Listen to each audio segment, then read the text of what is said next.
Officially call this Rural Gateway Rotary Board meeting to order. Please join us when Valerie leads us in the pledge and the four-way test. Did I say board meeting by that? Yeah. It's been a day. It's been a day. Okay, all right. Ready, begin. I pledge allegiance to the flag of the United States of America and to the republic for which it stands, one nation, under God, indivisible, with liberty and justice for all. And in all we say and do, first, is it the truth? Second, is it fair to all concerned? Third, will it build goodwill and better friendships? And four, will it be beneficial to all concerned? Okay. Five, not one. Thank you, Valerie. Jean Marie, call you up for the inspiration.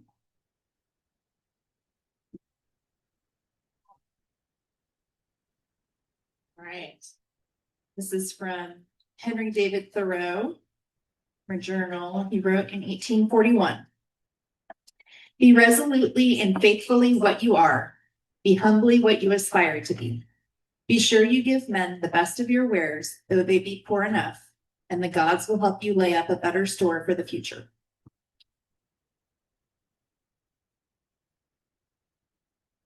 Thank you, Jean Marie. And thank you to everyone, for Becca for stepping in for TAC. And I know things have been a little bit chaotic today, but I'm sure we're going to have a great meeting. So do we have any guests visiting Rotarians today? No. Oh, we do. And what about our fire chief? We're all kind of chief. Our chief, yes, he's our program today. Right. We have James for Friday. I think it's working. Thank you, Gina. Good afternoon. So I won't take too much of your time. I am a member of the Friday Club, and I just enjoy visiting the various different clubs. They have so much to offer. Thank you. Thank you for joining. All right, I've had a couple of folks ask for announcements. I know Zara had to leave, so she wanted to pop up first, and then I think one from Valerie.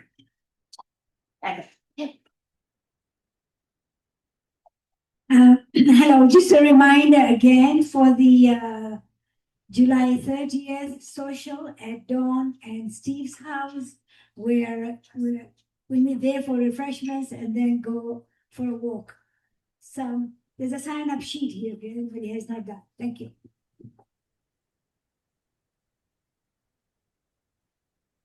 Hey, I have a few announcements. Unfortunately, I'll go past. The first one on Jam and Jelly. I went shopping today. I brought in 20 some jars. So I had gone for a donation. I had gotten $100 worth of donations and I spent it. It's back there so you can see it and be reminded that this is Jam and Jelly July and that we are for the food bank bringing in jam and jelly. I'm going to send around another envelope if anybody wants to. They don't need to give more money. I did some shopping because I live right up here amongst all the grocery places, and Winco has the cheapest jam and jelly. So if you're going to purchase it yourself and you buy and you shop at Winco is the cheapest place to buy jam and jelly. So just so you know that, it's about $4.41. I think Deb asked me last week. It was $4.41 for the Smucker's jam, and they have some washes with sugar, which is about $3.50. So that kind of gives you a range. I'm also going to hand out a cleanup sheet for our city street, which is Fairview. And trust me, I walked with my dog today and it is absolutely filthy. When we originally signed up, said we would do it 4 times a year. We did it in May, so we need to do it in June, July, or August. I'm going to have eye surgery in August, so I'm going to try to sign up and have it happen next Saturday. So if you're interested in doing an 8:30 in the morning cleanup, it's 8:30 to 10. We start Fairview back at Winco, and then afterwards, last time we had breakfast at the Powderhorn because we also have the street on D. So if you're interested in doing that, I'm going to send up that along with my jam and jelly sign up. If any of you love cars and want to be in charge of the Cruise the Rogue, they are still looking for volunteers to help with that. If you go to the visitor center, ask for Danielle Small. Main Street is one who's doing it tonight at 6 o'clock. They are luring people in by giving them free pizza. So if you know anybody who's hungry, loves cars and would love to volunteer on Saturday, that's the same Saturday, have them talk to me, go to info@mainstreetgrantspass.org, sign up to volunteer. And then also I'm just throwing out there that I'm still letting people know that on August 20th, they're having a big fundraiser for the Children's Museum. And that's to get exhibitions, whatever they're called, set up. So we're kind of in the final stages. If we can get the community to come on board and help it go, they'd like to have it open by this coming year. So that's a big thing. I will keep talking about that. So I'll send these two around, signups, and take it away. Jim. Hello, Jim LaFever, your Rotary Foundation Chair for this club. There's 16 days in Rotary year 26-27, and I'm proud to say that 5 members of our 71-member club are already E-rate. Every Rotarian every year will give $25 to the Rotary Foundation, all shipped. So if you want more information, let me know. If you don't want me to send you really emails to remind you, just get E-rate now. And then just a quick reminder, at Banner Bank on 7th Street tomorrow from 10 to 2 is our shred day. So we will have popcorn and lemonade and water and just have a lot of fun. So come see us, bring your shred, we'll destroy it properly for you. Thank you all. And we have a bit of a special thing happening today. I'd like to call Sue Parrish out. Sue Parrish has officially achieved her blue badge status. So we'll get to present this for you. Nice work. You're welcome. And you can keep that. Or Jimmy goes back and you guys. And Janie wants to get your picture. Wonderful. So I think we covered announcements. We've covered everything that we need to. I am very excited to bring up our person who's going to introduce our chief of police, and we're very grateful to have here with us, which will be Valerie. Again. Well, I haven't gotten rid of me. Okay, so I am very privileged to bring up Warren Hensman, our Grants Pass City police chief.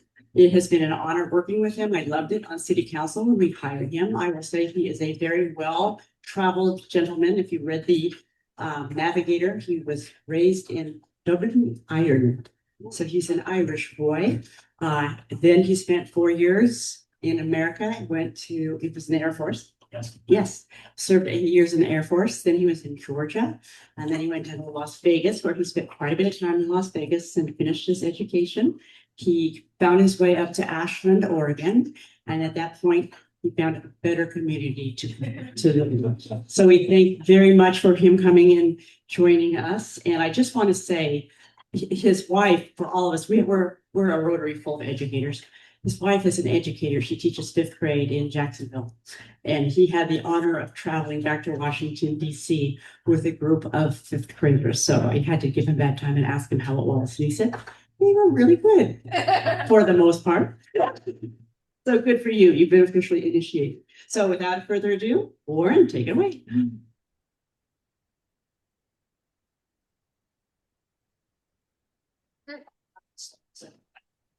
Good afternoon, everybody. Warren Hensman, Grants Pass Chief of Police. It is definitely my honor to be here today. And how much time do I have? So I can watch the call. I got quite a bit. Okay, good. Hang on, I just have a mic. Hopefully I have enough to chat about over the next 30 minutes. We'll ask questions. Yeah, I'll save plenty for questions. But like Valerie said, I've been policing for quite a while now. I'm in my 27th year. Where does the time go? Pretty well traveled, grew up in Ireland and Dublin. I came to the States when I turned 18 when I joined the Air Force, and it was nonstop within my public service journey from there. Blessed to have been able to travel the world and just to be a part of a lot of amazing opportunities, both personally and professionally. And for those of you that don't know, I am a former Rotarian. I failed the Rotary over the years because I just haven't had the ability to to stay as engaged and as connected as I wanted to, but I do have.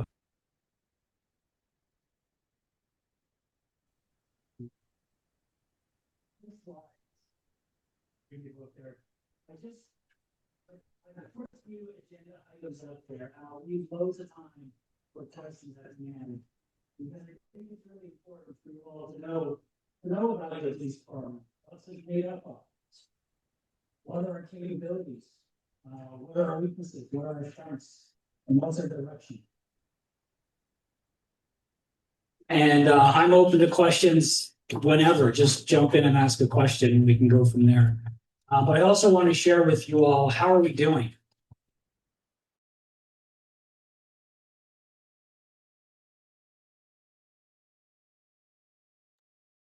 We do our best to work through all these issues professionally, but also too, which is of great importance to me, is to treat all people, and you'll see this built into our mission statement, all people with dignity and respect. I'm also a big fan of being firm but fair at the same time too. So holding folks accountable to behavior problems is very important so we can make Grants Pass even better than we left it. Almost there. We're doing well. Perfect. So that's me behind you. And if you could just hit the next slide, it's really just the agenda. But also too, the last thing I'm going to talk about, and I will provide a QR code for the tech savvy folks out there to just kind of pull up our strategic plan. Because if you don't have a direction, you don't know which way to go, right? And I think it's important for myself and our team to continuously, consistently, on the regular, review what we are doing, because things change. I keep my finger on the pulse, not just in the city, not just in the county, but in all of Oregon and across the United States for what's working, what are the best practice ways police organizations are operating nationally so we can provide the best service to our community. Can you get this? Yeah.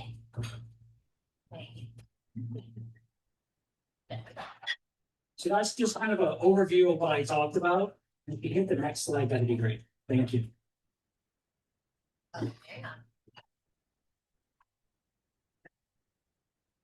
And the next slide, as it gets ready to come up, I think a lot of people don't realize what we have going for us in Grants Pass.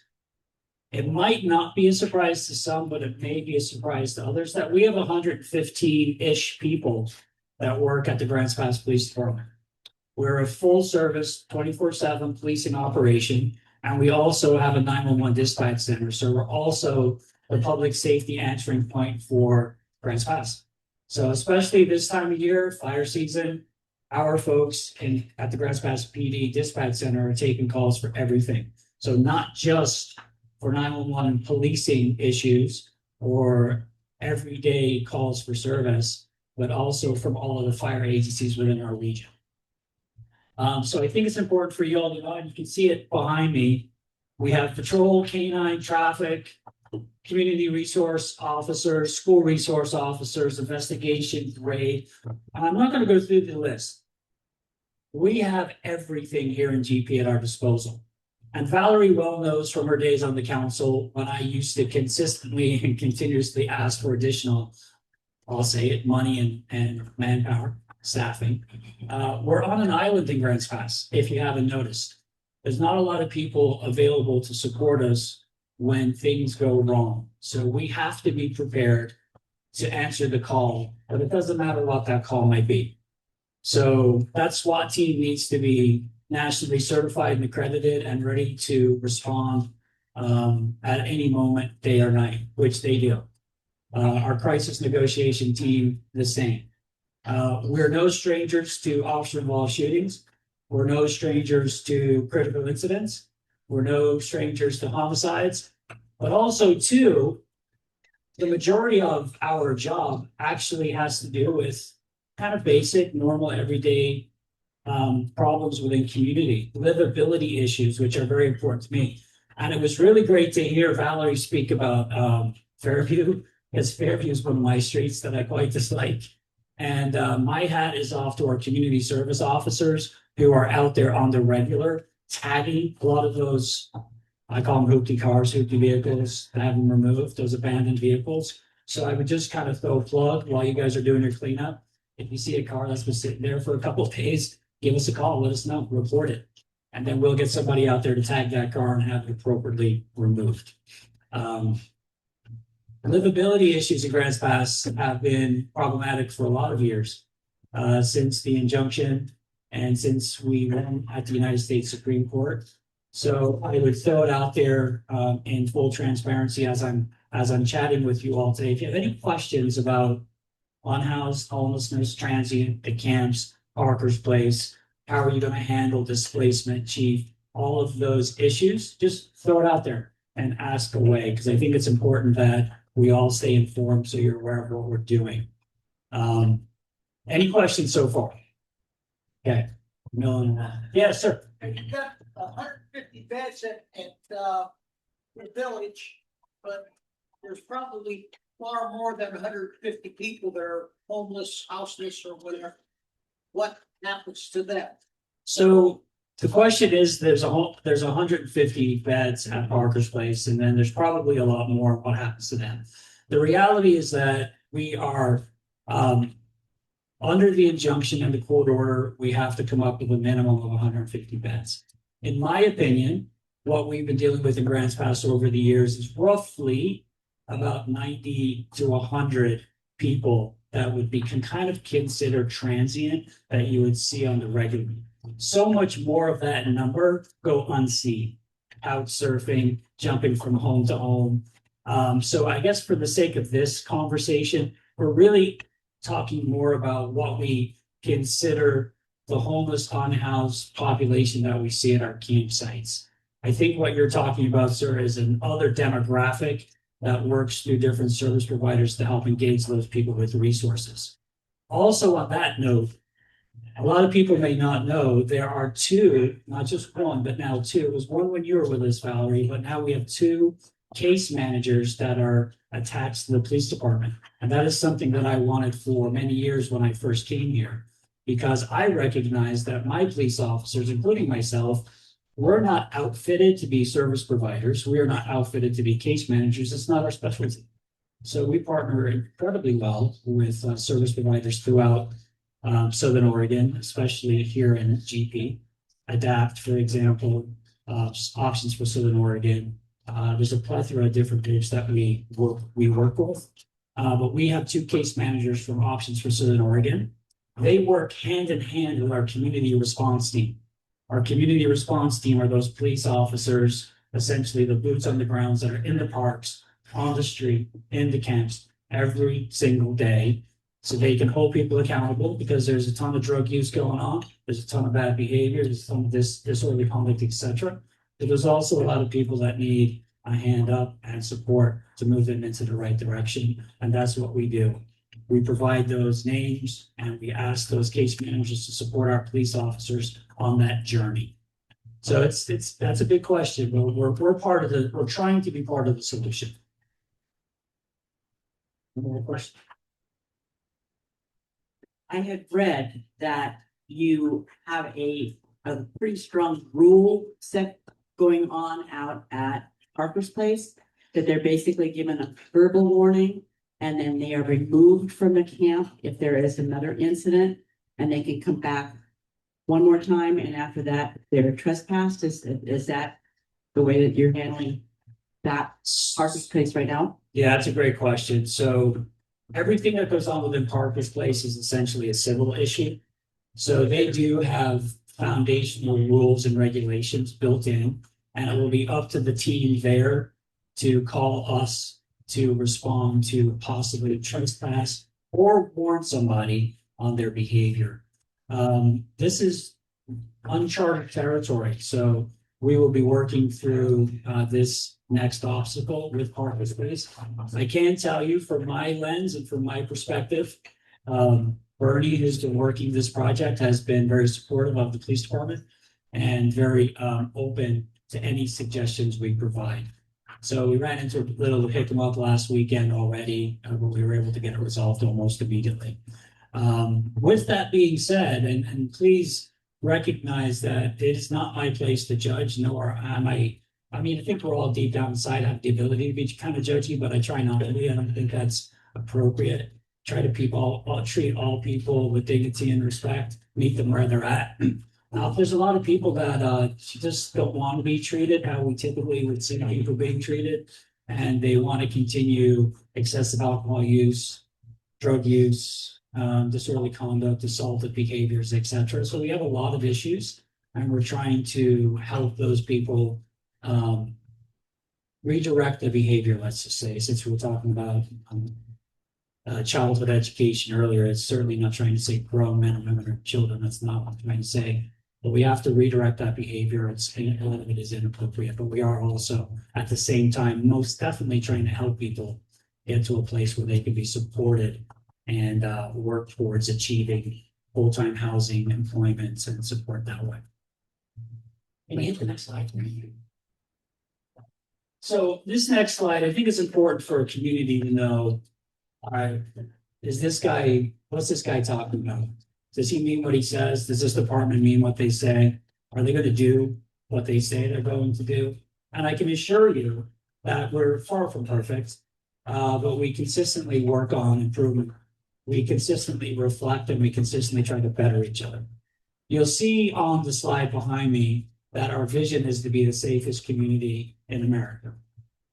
Most people would say, well, that's pretty bold of you to say that, Chief. Well, it is. It is bold. And it's meant to be. Because why would I want to just say, we want to be the safest community in Josephine County?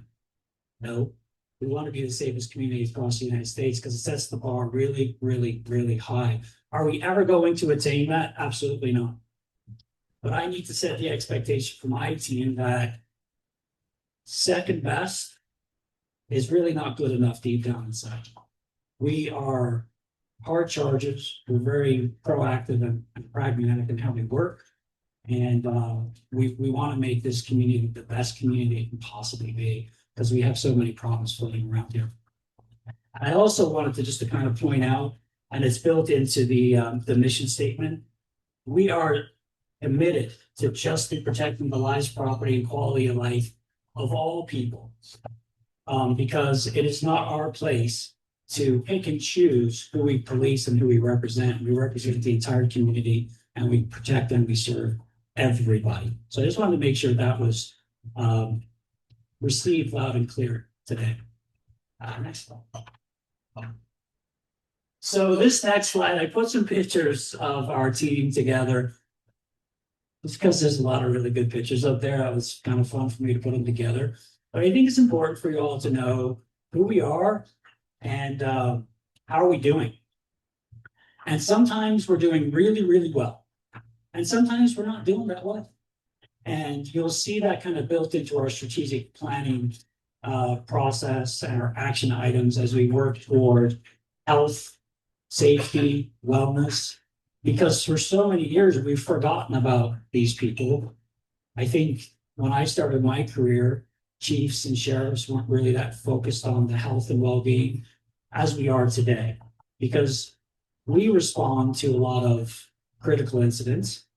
We get involved in shootings. We deal with a lot of really horrid child cases, and we just deal with a lot. So I and we in the profession just need to do a better job of taking care of these people. Because if we don't take care of them, how in the heck are they going to take care of you in your time of need? So that's just something I wanted to pop up there and talk about. How are we doing? Recruitment and retention continues to be an issue in policing. Many years ago, when you put an announcement out to hire police officers, you got a lot of people showed up at your doorstep. The candidates were vast. There was a lot of them. From all different walks of life, well-educated, great backgrounds, trades, etc. Just great candidates. I'm not saying the candidates that show up today aren't great, but they're certainly not as good as they used to be, and the numbers have dwindled significantly. There was a recruiting process we did recently, a couple months ago, and nobody moved forward. Nobody. And I think if I were you and listening to me, I would think to myself, well, at least he's not lowering the standard. because I refuse to lower the standard. Because our cops, firefighters, community service officers, they deal with community at their lowest moment. They trust us just because of who we are. So if I'm going to send a police officer into somebody's house at their lowest moment, you got to pick the right people. And I will not lower our standards. So we're kind of struggling a little bit with the hiring process. Then when we do have 4, 5, 6, 7 people we put into backgrounds, because every police officer goes through an extensive, thorough background. So just picture those CIA shows that you watch on TV. They're literally that bad. They're very intrusive. A lot of people are offended by them, frankly. Me included. I didn't quite care for mine, and I've had several of them over the years. But it's what we have to do. It's important. But a lot of people can't get through backgrounds anymore. So that's another hurdle that we have to deal with. And it goes back to me not being judgy. They're just not the right person for policing, period. So we have to work through that challenge. And then we have the retention challenge. Some people get a little bit burned out and they think to themselves at that 5 to 10 year stage, do I even want to be a cop anymore? Why do I want to put up with this? Most of our officers will recognize I absolutely want to continue to do this because I want to continue to be the difference, to make a difference, to support my community. So we don't lose that many people, but we do lose police officers to other agencies. In fact, I'm losing one of my best. Oh, this breaks my heart. He was our officer of the year. He's heading down to Medfield PD in a couple of weeks. That's where his heart is in that area, so I support him 100%. But occasionally we lose cops to other organizations, so we have to continue to work on that. The wellness piece, I'm not going to go over too much, but we do have clinicians available for our police officers. We do have wellness checks available on the regular. We do have what we call critical incident stress debriefs often when bad things happen. A bad thing happened recently where our guys had to be involved in a diffusion is what we call it. We have a gym available to our police officers and we allow them to work out when they can. I used to have a bit of a chip on my shoulder with timeframes and scheduling and managing resources. Frankly, I just realized that I need to get over myself, that I've got big boys and girls working out of a department that are incredibly professional and can manage their own time. And of course, we keep an eye on it. You can't go to the gym for 4 hours a day, but we got work to do. But I appreciate my team getting into the gym. Because for me, I would much rather go to the gym and work out, go for a run, go for a walk, than hit the pub at the end of the day and drink 5 or 6 beers and then try to do it again the next day. That's the last thing we want to do. So giving our folks that outlet, that safety, that psychological safety and comfort within an organization, that's really important to me. So that's something that we do as well. And we've become a lot better at recognizing that we might have to help and or encourage people to seek help elsewhere. And that is also becoming more, I hate to use the word popular, but it's really more acceptable to be able to send an individual to a treatment facility so they can work on their mental health, so they can come back and be the best selves they can be for our community. So that's something that's very important to me.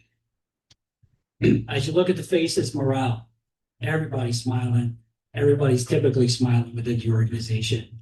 But sometimes morale does drop. There are moments when I have to hold people accountable, and I can't share the ins and outs of why I hold people accountable because it's confidential and it's private. And then sometimes the rank and file don't quite understand that, and it can drop morale slightly. That's where building that trust comes into play. And I think over the years, I've been able to develop a strong trust with my team. But I've been a chief here in GP now for 7.5 years. And, sometimes I think people want to know more, but you just can't share that much. For those of you who are in the HR personnel world, you just kind of know that. So that comes into play. And the reason I shared that is because that comes into play with our crime and our call volume. Typically, our guys are call to call to call to call. So if you're going call to call to call, there's a report attached to every call pretty much you go to. And the reports we ask of our cops to write, they're not, I showed up and I arrested the same individual. No, they're very detailed. You have to have very detailed, articulate reports that are have prosecutorial merit.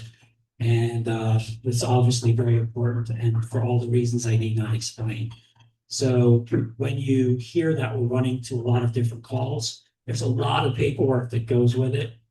And sometimes our guys just think, all right, you done yet? Let's go. We need you back out the road. So we have to try to manage that morale, what goes on internally in all organizations, crime reports, expectations. There's a whole lot that goes into this. Yes, ma'am, did you have a question? Sorry. So it's important for me to be everybody's cheerleader and to encourage, promote, and guide all the time. I mean, I'm always walking around, checking in with people. But one of the things that I typically hear from my guys, and kind of say this tongue in cheek, one of my teammates said to me, Chief, we're good. People at Grants Pass like us. They wave at us. We might have made an accident crack at the same time, but neither here nor there.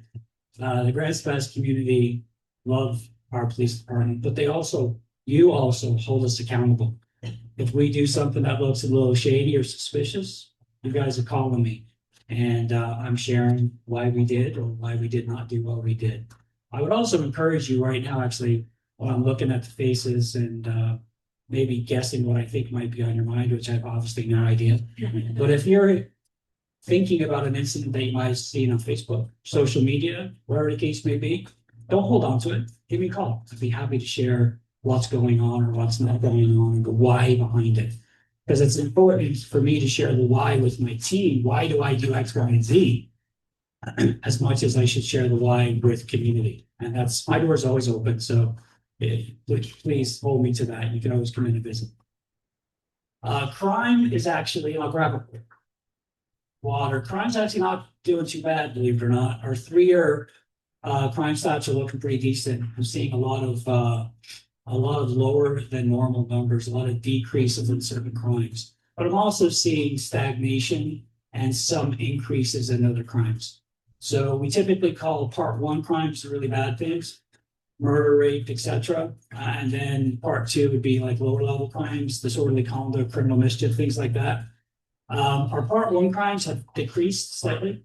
And then our part 2 crimes are kind of they're ebbing and flowing. Assaults continue to go up, disorderly conducts drop a little bit.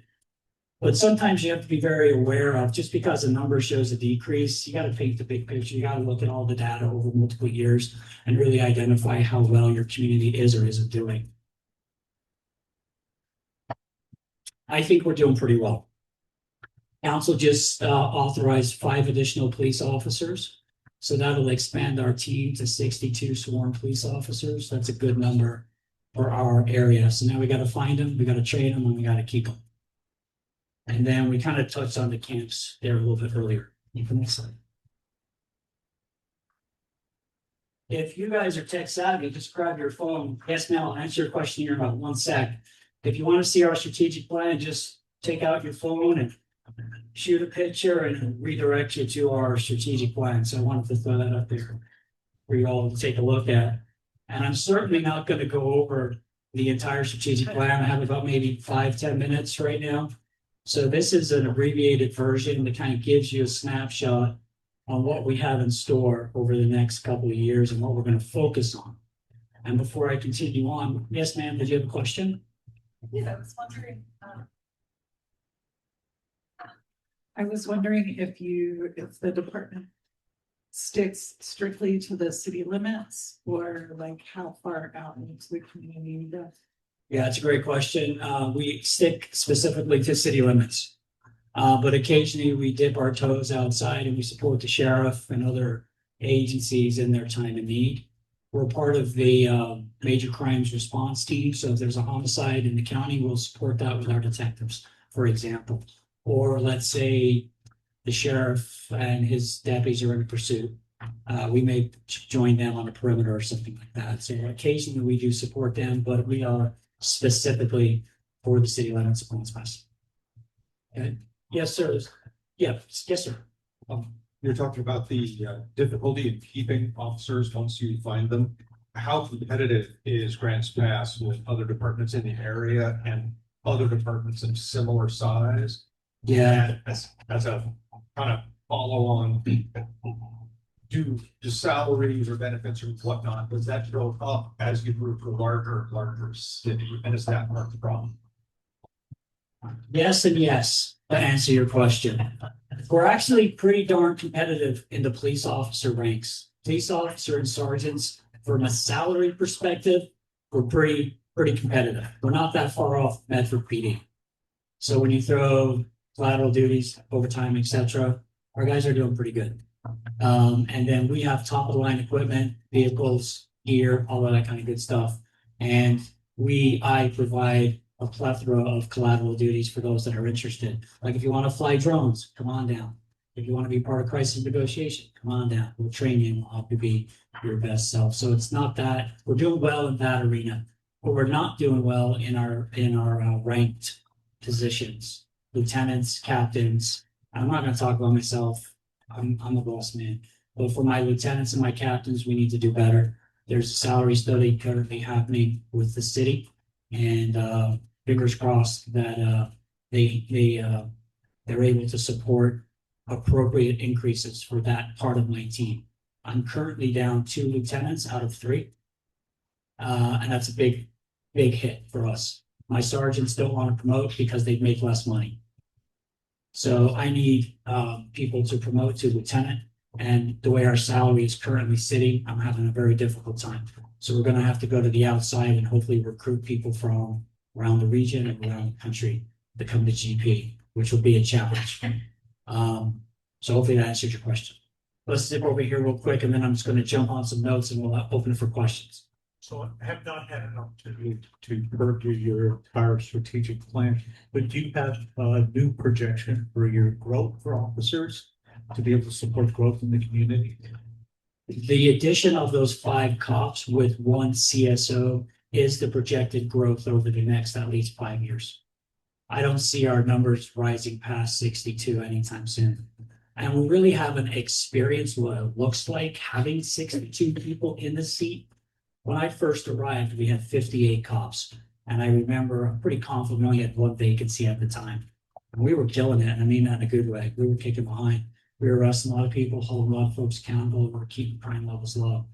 But we also had increased crime back then as well. So we've seen a decrease in crime, an increase in certain calls for service. And now as we bring on those additional bodies, I hope to provide relief to our officers so they have time to write their reports, so they have time to do those additional collateral duties that I ask of them.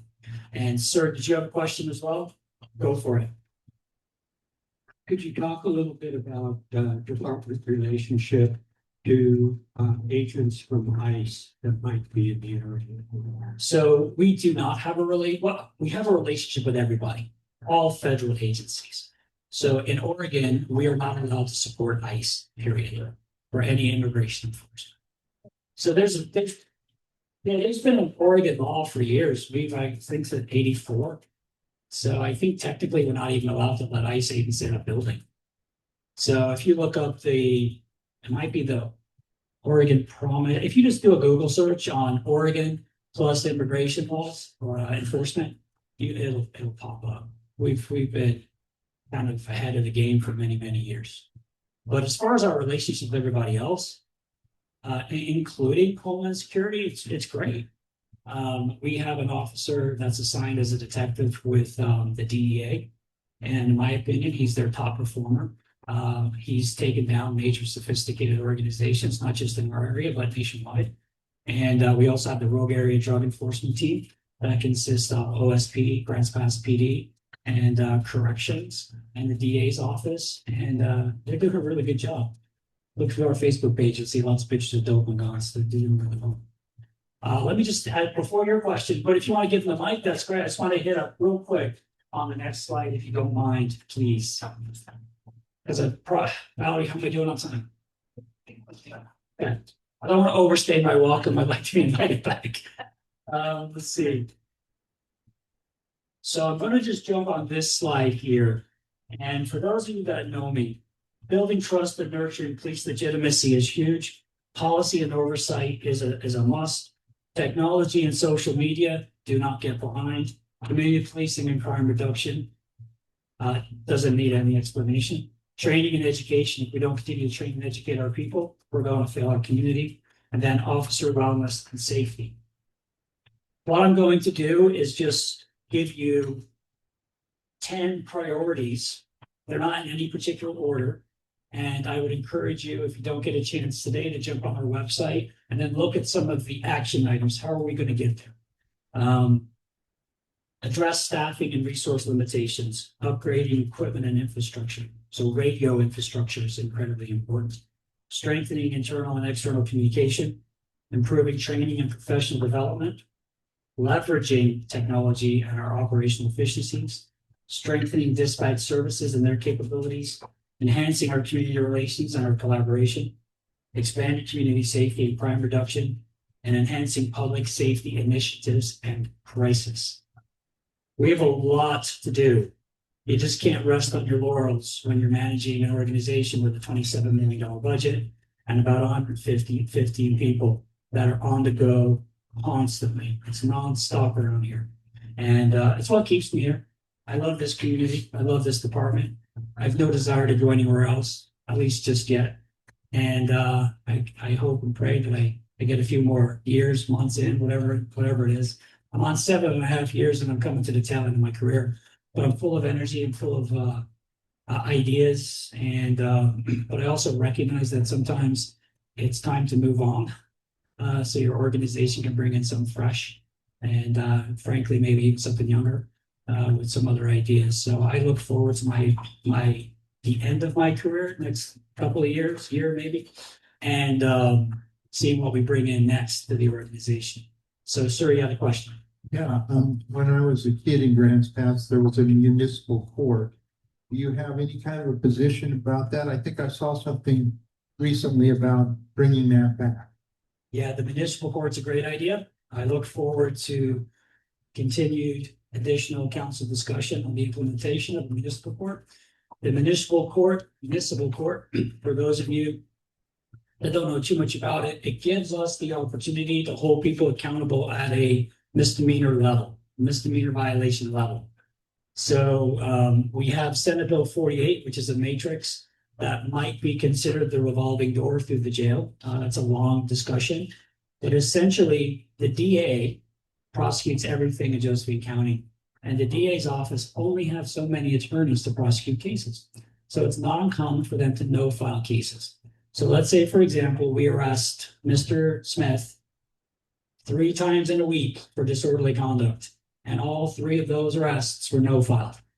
In the eyes of Senate Bill 48, when you go through the jail, it's kind of like, that's my first time again. That's my first time again. So at least if we have a municipal court, we'll be able to hold people accountable to full prosecution because we'll have that available resources. And then we hope to lessen the revolving door with repeat offenders in our community, because we have a lot of repeat offenders in our community. It's pretty sad. That's my down and dirty presentation. If you could get the last slide for me, that kind of just gives you some of my service level commitments. And I think it's probably best that we just open up to a few questions until you tell me to get out of here. Well, Yes, sir. I have fun. I'm a runner, so I'm out on foot in the community a lot, and it's just shocking the number of people I see with their noses fully embedded in their cell phones, including twice this month. I've seen people just go without slowing down through the four-way stop at 4th and 8th while texting. It feels like that would be low-hanging fruit. Like it'd be pretty easy to get a couple officers out there with a camera and send some tickets home. And I feel like if people started actually having to pay some tickets for that and look it around, No, you're spot on. It is low hanging fruit, and holding our driving community to those issues and holding them accountable is very important. So they don't hit somebody, kill somebody. I don't disagree. We haven't had the availability to deploy our traffic team in quite a while. The good news is we are now. Karen McLean is one of our officers, and she's now motor certified. So you'll see her zipping around on her motorcycle, writing tickets to people and giving them warnings. I hope to get a second officer in there soon, and maybe we'll even expand that to a third. I've also shared with my team as we increase staffing, and as you see decreases in crime, I want to see increases in proactive work. So my guys know my sweet spot looks about 30,000 calls for service proactive a year because I expect at least 30,000 crimes coming into the city. So that's kind of my litmus, and that's my test right there. That's my sweet spot. So you will see more enforcement, and then I will see more complaints as to why did I get this ticket, et cetera, which is just fine. I'm happy to talk to somebody. But you're not wrong, or we're going to work on it. So I'm curious about something. I have a daughter, I have two daughters, but one of them lives right in the city of Portland and across from Portland State University, the Portland Art Museum. And there's a church, and I don't remember the denomination of that church, but she was talking to the pastor or person, and that she found out and she noticed that there is a pre-K through 8 program that also is in that church. What I'm getting at is that area is a mess. And we're talking people unclothed, people urinating and so forth. It's really bad. And that the person that the pastor said to my daughter that once you step off the church grounds and onto the sidewalk, they can do this. And so my question is that considered public indecency or something like, isn't there a law that should, and do we have it here? Oregon's pretty liberal when it comes to our laws, especially with public indecency. It really boils down to genitalia. So, dudes running around half naked doesn't fit that model, high as a kite. We do see that quite often. But there's usually plenty of other avenues or opportunities to engage with somebody that might be behaving poorly. I think you have a completely different policing model in Portland in comparison to Grants Pass. I think you have different expectations from community and from council, so that they all have to work through as well. But if you didn't know, when we were in the height of our problems at Riverside Park, we had a daycare across the street, and that was a challenge. And we had lots of major incidents there, to include homicide and a bunch of good stuff.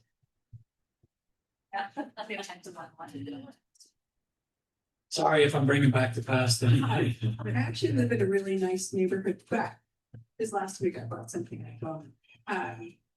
We have these neighbors with a 15-year-old son who doesn't seem to do anything all day and occasionally plays his music for a very long time, very loudly. Yeah. And a couple of weeks ago, they had a whole party full of people and it was hours and hours. And when we went over to talk to them, because we thought that was the right thing to do, they were completely disrespectful and threatening. So it's gonna be a long summer. It's only July 15th. Well, do we have any? Yeah, absolutely. So if there's a neighbor house and they're playing loud music and they're being disruptive within the community, we actually changed our laws recently. Well, it's probably, I think Valerie was still on council actually, but we used to have a noise ordinance built into our city code. We have since changed that to just mirror off of state code of disorderly conduct. So with the appropriate amount of warnings to a house that is extremely loud like that, we can actually go criminal disorderly conduct on that facility. Go get them. You have to call us. That's the thing. So you gotta call. Gotta document everything. Yeah. All right. Looks like I'm being kicked out. Thanks, everybody.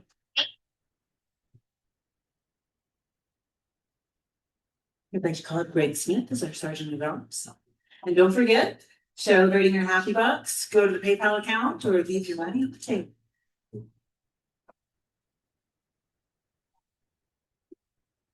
So the theme of my little topic here is witticisms.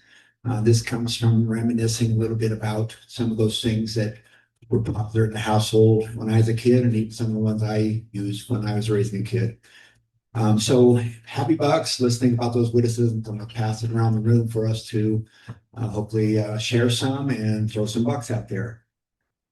So one of the ones that was a common one when I was a kid was if any of us, never 10 of us, anybody who got a little bit too big in the head, a little bit bragging, my dad's response was, well, pin a rose on your nose. And that usually kind of was a remedy to that swollen head. Another one that was one of my dad's was, and my brother reminded me of this one. "'Tis an ill wind indeed that doesn't cool someone's fanny." And so I got researching these a little bit. It's like, where did that one come from? That didn't seem like something my dad invented. And sure enough, it was actually a proverb from 1546. And the original was, "It is an ill wind that blows no one any good." Another one from dad was scattered all over hell and half of Georgia. And that makes you wonder about Georgia's proximity to hell. In researching this a little bit, it seems like there were some variations on it, depending on which state you thought was close to hell. So somebody else's use was scattered all over hell and half of California. One that I used, and I thought it was original until I did a little research, but one that I once in a while throw out there. If you give enough monkeys typewriters, eventually one will spell a dirty word. And again, I thought that was original, but I did a little research, and actually it was part of a classic thought experiment, the infinite monkey theorem. And it goes, given an infinite amount of time, an infinite number of monkeys randomly typing on typewriters will eventually produce the complete works of William Shakespeare. And the one my sister kind of encouraged me not to share, but I'm going to share it anyway. So my brother was home from college. This was probably mid to late 80s, home from college, and he was sporting a pierced ear with jewelry. And my folks were pretty conservative, and that should have got their ire right out the gate. But again, they were quiet, which surprised everybody. And so it went through the weekend with no real comments. And then my brother and my dad were working up in the shop together, and this fly is annoying my brother to keep shooting it away, and probably some words about that damn fly or something. And eventually my dad's response to this was, "Fruit fly, I suspect." So that's what I have. Now, I'd like to hear what you guys have in the way of witticisms that you grew up with. My mom, I was looking for something after my mom had died. It had probably been a month after she died. I don't remember when it was. But she used to say, "Nothing is lost in the universe." And I said that out loud, and I found what I was looking for after a really long time of looking for it. So, Well, my uncle used to say, "Potatoes are the staff of life." And that's when we were camping and anything. It just would somehow come up that potatoes were always the staff of life. And then my father, evaporation is a cooling process. And then for me, when I was going through a divorce, if nothing changes, nothing changes. My dad would say, "You make a better door than you do a window." And then he would tell us, "Every time your elbow bends, your mouth opens."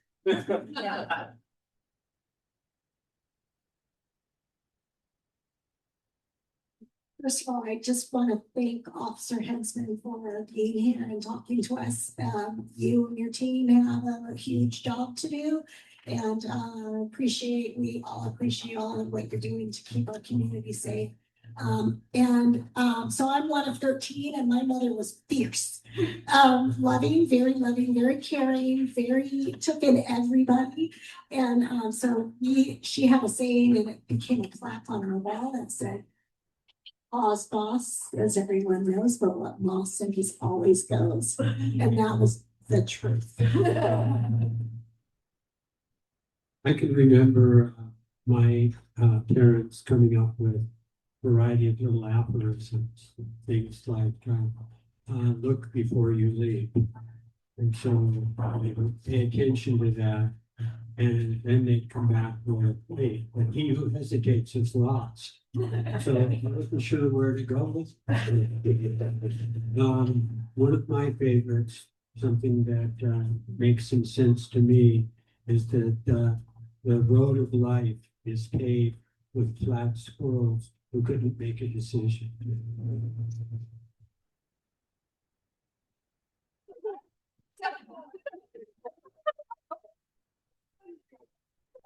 My favorite, and I don't know where it came from, but I think I've seen it attributed to Benjamin Franklin maybe, but it's better to keep your mouth shut and be thought a fool than to open it and move all doubt.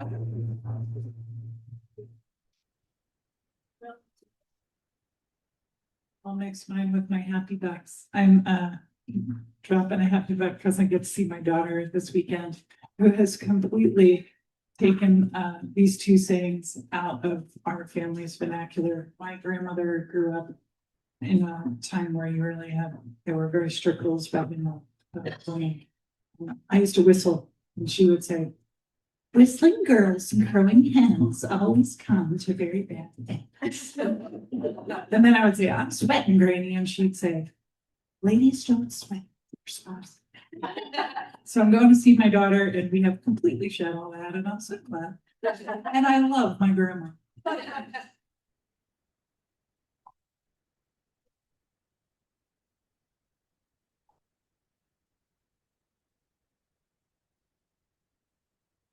Right, we have to choose our card, and then I'll share our thoughts with that.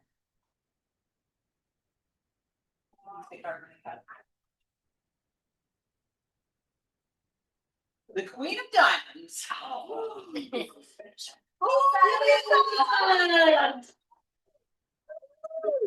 Thank you, Greg. That was really fun. I have, my head is full of those things.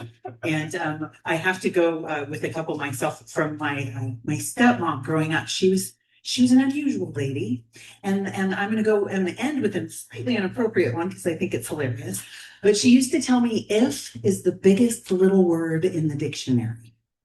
And she must have said that to me a million times because I'm a dreamer. And then the other one she said, I imagine you might recognize, is you could put wish and want in one hand and shit in the other. Let's see which one's going to fill up first. So that's not my thought for the day. But those are the witticisms. I do like the thought that I chose for today in honor of our chief visiting us. That courage is not the absence of fear, but rather the judgment that something else is more important than fear. Ambrose Redman. So thank you all for being here. Thank you for your presentation today. I'm not sure if he has any time to stay behind and answer any questions. You'll have to ask him. But I hope you have a wonderful weekend and we will see you next week.